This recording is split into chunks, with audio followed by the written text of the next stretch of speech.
Kingdom Hearts 358 over 2 days, the novel, by Tomoko Kanemaki, Part 1, the 14th. Just because you can't remember something doesn't really mean that it's gone. I remember. I still remember that. I haven't forgotten, and I won't forget. Chapter 1, Beginning of the End.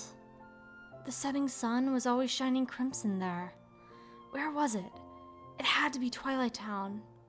Roxas. Who was calling me? There was a man in a black cloak in front of me. I can't remember his name, but I know he gave me mine. And then I met someone else. He had a black coat too, and red hair. We had ice cream together. I remember that. I haven't forgotten. I never will. Everything was ready for him to wake up. His Heartless was already gone. What remained was a nobody, and the boy himself now restored. He could hear the ocean. Waves rolled in and retreated, taking the sand with them. He was slowly sinking into the water. Or was that only the tide pulling at him? Then he opened his eyes. He was lying on a spotless white bed in a barren white room. Outside the big windows, neon-lit skyscrapers glowed against a black sky. Where am I again? Oh, it's my room. The world that never was. That's what they call this place. And they call me Roxas. I'm the 13th member of Organization 13. He felt as if he'd just awoken from a long, long dream, but also like he'd never been asleep in the first place. Yesterday, I was on a gloomy seashore. That's where I met him. Our boss. He couldn't quite recall what had come after that. He wasn't even sure if the events of the previous day had really happened. Maybe he was still dreaming at this very moment. Roxas climbed out of bed. The cold, sterile hallway outside his room was fashioned from the same artificial white material that wasn't quite stone, but wasn't anything Roxas knew either. Along both sides were rows of doors, just like the one leading to his own room, probably with the same sort of rooms inside, where others like him might sleep. After he'd walked for a bit, the hallway sloped downward and led into a wider space. Beyond that was a grand lobby where light and darkness met, a place they called the Gray Area. He'd been instructed to come here when he woke up, but who had told him that? He couldn't remember. The chilly gray area was surrounded by glass windows, but there was nothing outside to see except inky darkness and white structures. You're awake? Roxas turned toward the voice to find a blonde woman sneering down at him in the same black cloak as his. It was Larxene. When he didn't reply, she smirked nastily and plopped down on the sofa. He had no idea what that was for, but it was a little unsettling. Besides Larxene, there were 3 others in black cloaks killing time here in their own way. A man with flaming red hair stood at the window, contemplating the gloomy sky. If Roxas did have a reason to pick that person to approach over the other 2, he couldn't have said what it was. Yet another thing he didn't know. When he got closer, though, the man turned to face him with something resembling a grin. Hey, Roxas. Unsure how to answer, Roxas only lowered his eyes. Something I can help you with there, Chatterbox? Not really, he just didn't know who to talk to. He didn't raise his head even when Axel, the aforementioned redhead, started staring at him. Oh, right, Roxas realized. That day, the first day, the guy with me was... Now I remember.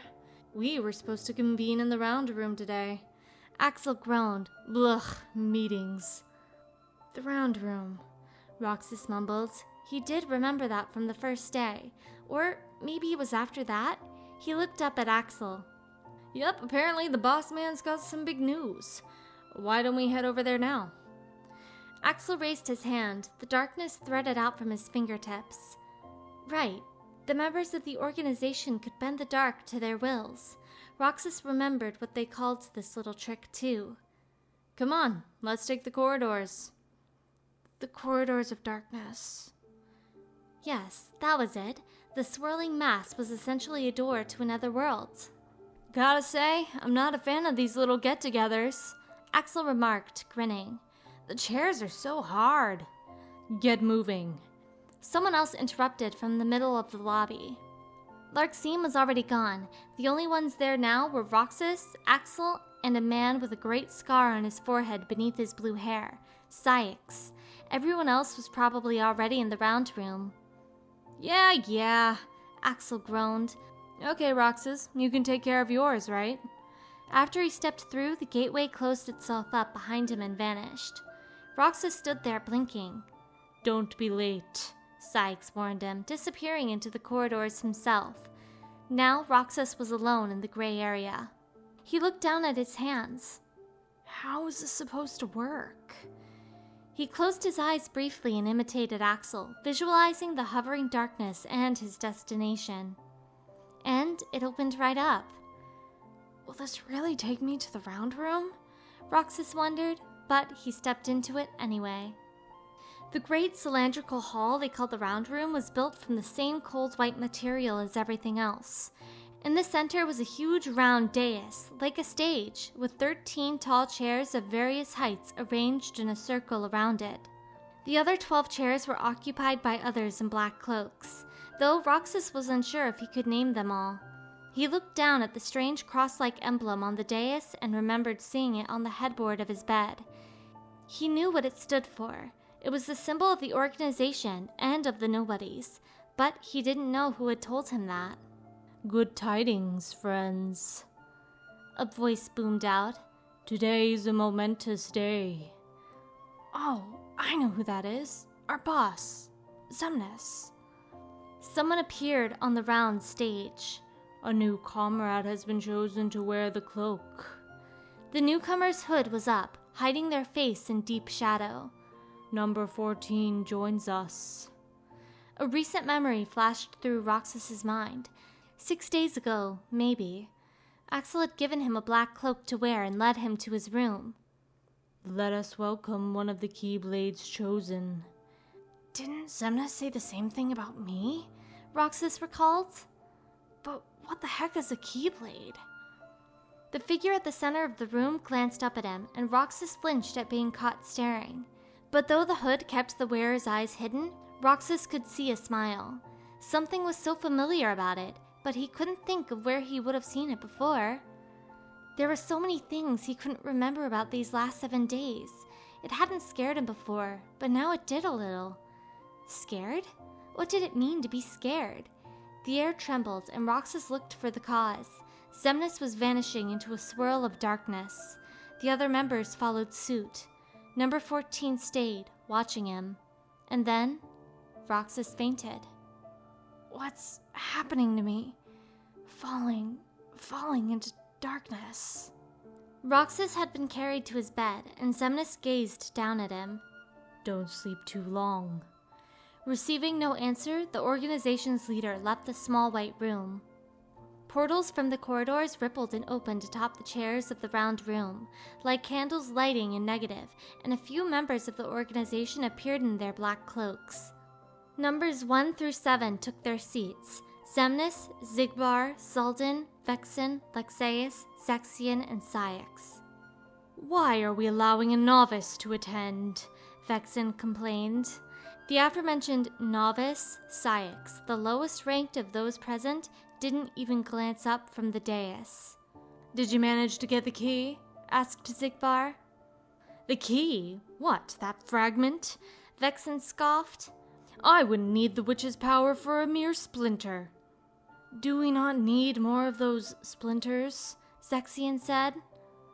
That will depend on what the wielder chooses to do, Vexen replied smoothly.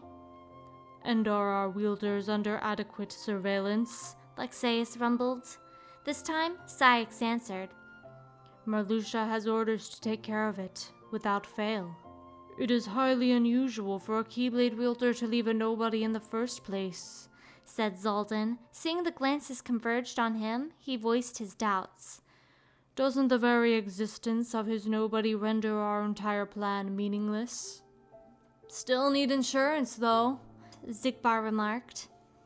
The plan is already in motion, Xemnas said, promptly ending any further discussion. The other 6 looked up toward him. To keep this new power firmly in our grasp, we will proceed. That settled the matter, and the others each nodded their assent. He woke in his bed. What happened yesterday? I can't remember. Again. Roxas stood and walked over to the window. The sky was as dark as ever, so he couldn't be certain, but he figured it was the next day. When he was awake, he was supposed to go to the gray area. That was the only thing he knew. He walked down the white passage to get there, same as yesterday. Roxas. The moment he stepped into the enormous hall, someone called his name. The voice belonged to Cyax. Your missions will begin today. Bewildered, Roxas stared up at him. Missions. He hadn't expected to stay here and just do nothing, but he still had no idea what they could possibly want from him. Think of these early missions as exercises, said Cyax. You still have much to learn before we put you to a real test. Axel will be joining you today. Isn't that right, Axel? When Roxas shifted his gaze from Cyax, he saw Axel, and behind him, someone else watching their conversation. Number 14. Oh boy. Axel scratched his head. So you're making me the kid's mentor? Exactly. You'll show Roxas here the ropes. Right, sure. Roger that, I guess. Heedless of this exchange, Roxas stared curiously at the mysterious hooded figure. Well, you heard the man.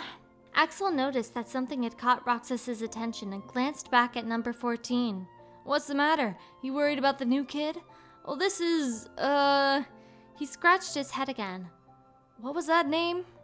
Sykes answered instead. Number 14, Shion. Right, I knew that. Shion. Roxas softly repeated it too. Shion. Got it memorized, Roxas? Axel shrugged and peered into Roxas's face. Yeah, the boy said listlessly, still looking at Shion. But somehow, Axel thought it didn't seem like he was seeing anything. There was no one in Roxas's blue eyes, only the lobby itself. What did that mean? Was it just because a nobody so recently awakened was such an indistinct being? Axel wanted to check something. How about my name then? It's Axel. Apparently, Roxas hadn't forgotten that one. Axel tried another. And our boss's name? Xemnas. Alright, no way you're gonna forget that name, huh? Axel grinned at him and opened the corridors of darkness. Let's get going. Roxas followed Axel out of the corridors and into the underground tunnels of Twilight Town. Okay, so, let's start with what we do on a mission, said Axel, turning to face him, which is, well, today's mission we're supposed to, He scratched his head and gave up with a sigh. Roxas didn't react at all, not even a flicker in his eyes. You know what? Talking is dumb. Let's just go ahead and get our hands dirty, shall we? Axel broke into a run. Follow me! He had never seen Roxas move very fast, but to his surprise, the boy was quick to catch up and keep up. Axel paused at the top of some steps. Now, don't go thinking you can just run and jump your way through every mission, he told Roxas. You gotta be aware. Aware? How? That seemed like an actual question, rather than the vacant parroting Axel usually got out of the kid. Maybe because they'd been moving around? The only words out of his mouth so far had been names and nouns, but now he seemed ever so slightly more engaged. I'm saying you have to look around, Axel replied. Sometimes what you're after is right under your nose. Got it memorized? Yeah, I think so. Roxas nodded obediently. At last, Axel knew those blue eyes were seeing him. All right then, time to see it in action, he said cheerily. Somewhere in this passageway, there's a treasure chest. I want you to find it. A treasure chest? That's all I have to do? Yep, don't hurt yourself. Anyway, remember to look around. Roxas did as instructed, taking in his surroundings. He was like a blank canvas waiting to be filled in. True, that could be because his reactions were relatively slow, but Axel suspected there were other reasons too. From the moment they met, he'd known Roxas was different. Rubbing the back of his head, Axel had watched the swirl of a dark portal dissipate. Beyond it, in the corridors, he could faintly make out their leader, Xemnas. Bring back a kid. Sure, easy for you to say. Xemnas had left behind a boy in a white shirt. This kid had to be about 10 years younger than himself, by Axel's estimate. Not that age really applied to nobodies. Axel didn't even know his name. He was probably a newborn, freshly arrived this very day, right here in Twilight Town. This was a special place in the gloaming, neither overshadowed by darkness nor overwhelmed by light. Nobodies belonged nowhere, but they could exist at ease here. So whenever Axel had time to himself, he spent it lingering in Twilight Town. He'd been wandering around as usual when Xemnas appeared in front of him. He wasn't supposed to be on a mission or anything, but there is nothing quite as awkward as bumping into your boss when you're completely idle. Xemnas had no scoldings for him though, just an order. This is our newest member. Take him back to the castle and get him ready. Then bring him to me. Huh? But a dark portal was already swallowing Xemnas up. Why don't you bring him back yourself? Axel wanted to say, but that wouldn't have gone over well. Meanwhile, the boy didn't move a muscle. Axel sighed. Well, come on. He opened the corridors of darkness, but the kid was as still as a zombie. Hello? Axel had to close the portal back up for the time being and approach the boy himself. Finally, he moved, looking up at Axel. So, what do they call you? Asked Axel. The boy only blinked, not enough to signal that he'd even heard. Let's try that again. What's your name? Roxas. The boy croaked as if he'd never spoken before. Axel realized that Xemnas had named him only moments ago. It had been the same for him and his own name. Okay, Roxas, I'm Axel. Got it memorized? Roxas just stared at him blankly. Well, let's get out of here. Axel had his doubts about taking someone who had just come into being to that dark, cheerless castle, but he didn't exactly have a lot of other options at the moment. Then Roxas shifted his gaze. It was the first hint of a reaction to anything around him. What is it? Axel followed his line of sight to a cluster of local children. Axel had seen the trio out and about countless times, always talking and laughing. Roxas looked about the same age as them, actually. Each one held an ice cream bar, sea salt flavor, pale blue, and distinctly salty sweet. Axel was rather fond of it himself, or rather, he remembered that he liked it. Why don't we get some ice cream first? Axel started toward the shop in the town square. Come on, Roxas. I'll even give you an exclusive tour to a good hangout spot. But Roxas was still as a statue. Ugh, seriously? Axel went back and clapped him on the shoulder. Roxas jumped and looked up at him. Come with me. To his relief, when Axel started for the sweets shop in the center of the square, Roxas followed. Is this the treasure chest? With the object in question at his feet, Roxas turned uncertainly to Axel. Sure is. Well done. Roxas stared at the chest without moving. What's the matter? Our mission was to find a treasure chest, said Roxas. So I'm done, right? There were perhaps certain sensibilities he lacked. Roxas, there's this thing about chests. They have stuff in them. So, I should open it? Yes, that is generally what we do. And you get to keep what you found. Then a big glowing key appeared in Roxas's hand. The members of the organization each had their weapons, but was this the Keyblade? Roxas touched the key to the treasure chest, and it opened with a burst of light. No question, that's the Keyblade all right, Axel thought. What did Xemnas call him the day I brought Roxas to him? The Keyblade's chosen. Did that mean Roxas was a nobody who could wield the Keyblade? But Axel had never heard of a wielder becoming a Heartless. Roxas took the potion from the treasure box, and the weapon in his hand disappeared. Bravo, said Axel, keeping his cool with some effort. So, what do you think? Got the hang of this mission stuff yet? Uh-huh. Roxas mumbled something else at the ground. What was that? Couldn't hear you. He raised his head. I said... Well, I could have done that blindfolded, Roxas said with a shy grin. That was new. A smile spread across Axel's face too, and it brought with it a strange sensation he couldn't remember feeling before. Don't get too full of yourself there, but you did good. And no successful mission is complete without icing on the cake. He started walking. Don't we have to return to the castle? RTC? Later. You remember our hangout spot? Axel didn't have to look to know that Roxas was right behind him. Their hangout spot was the clock tower above Twilight Town train station, specifically the top of it. From here, they could see the whole town. As Axel perched in front of the clock face, he noticed Roxas was still standing. You sit down too. Take a load off. Roxas did. Here you go. The icing. Axel handed him a sea salt ice cream bar. The boy stared at it. You remember what this flavor is called? Axel prompted. Sea salt ice cream. I told you before. You gotta get things memorized. Axel took a bite out of his. Following his lead, Roxas did the same. It's really salty. But sweet, too, he murmured. Axel laughed. You said exactly the same thing the other day. I did? I don't really remember.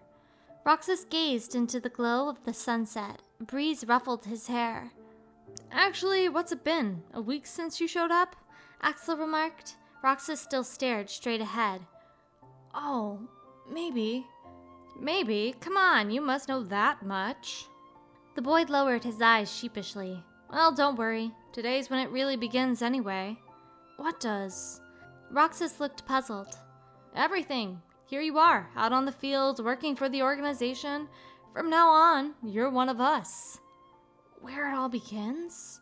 Roxas contemplated his ice cream bar. That stuff melts if you don't eat it, you know. Right. Roxas took another bite. The clock tower's bell chimed, and a train sped away in the distance. This was Twilight Town, a place always between light and dark. And for now, this little hideaway within it still belonged only to Axel.